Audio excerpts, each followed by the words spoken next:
thought we'd do it together to move it on. So, yes. So if you, oh yeah, okay.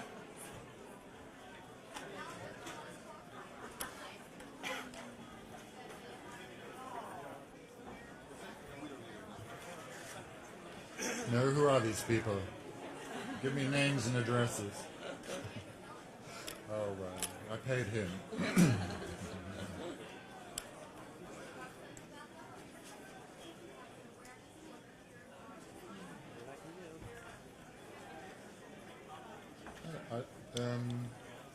I don't know that it's an awareness of these things. I mean, it's not what you focus on. It's something that if it arrives, it's an end result. It's a pleasant sensation, and it's a responsibility, I suppose. Pushes you on.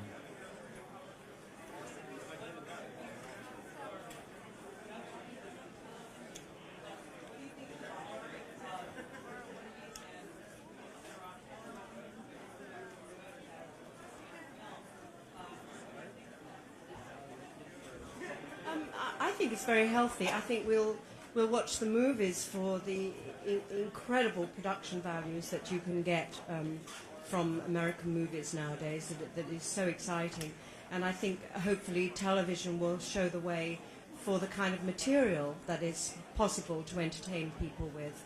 I mean, I think television will always be a bit more cutting edge in terms of material, and hopefully there will be a kind of interaction between the two media. It does seem to be happening more nowadays, and obviously that's because so many of us, unfortunately, watch movies on the small screen anyway, with video and so forth. But I think it's a very exciting development, especially for actors, because it means that we nowadays can move with much more facility between the two media. We basically use the same craft in each.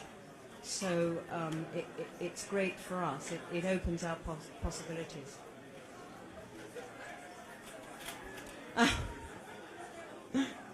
I've done my last Prime Suspect, but you will be seeing it here, I think, in February. I think. I'm not quite sure when it's coming out here, but it is absolutely the last one that I'll do.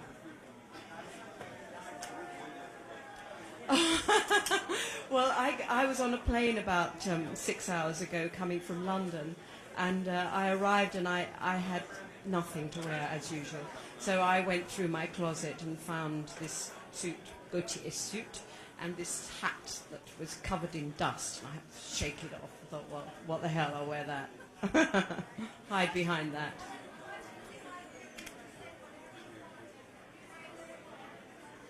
Oh, absolutely! You got it on. You hit it on the nose. It's a great liberation. I always think you should play all roles as though you're slightly mad, in fact, completely mad, because it gives you a great liberation. It frees you up, and that's the one thing we all need as actors. We're all sort of paralysed with fear. In fact, I'm sure you don't believe that's true, but it is. We're all paralysed with fear, and freedom is what we're kind of seeking after all the time. What, shaking out a feather hat to put on? No. I think she looks fantastic. What are you on about? What was it? Oh, yeah. Yes, terrified most of the time, but the trouble is, Fassbinder made a movie called Fear Eats the Soul, and that stays in my head all the time. So you try not to be too frightened, but it is, yeah.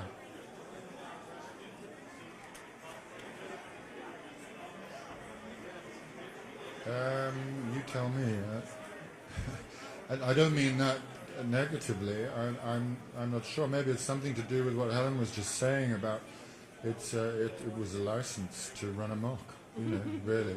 And maybe people respond to it. Maybe that's, we're enough fantasy figures half of the time, one way or another. And so if you can actually encourage people to let go by the work you do and say, look, here's somebody who did whoops, and okay, he was caught up in rather bigger issues. I don't want to trivialize it, but you can actually say it's possible to explore your emotions.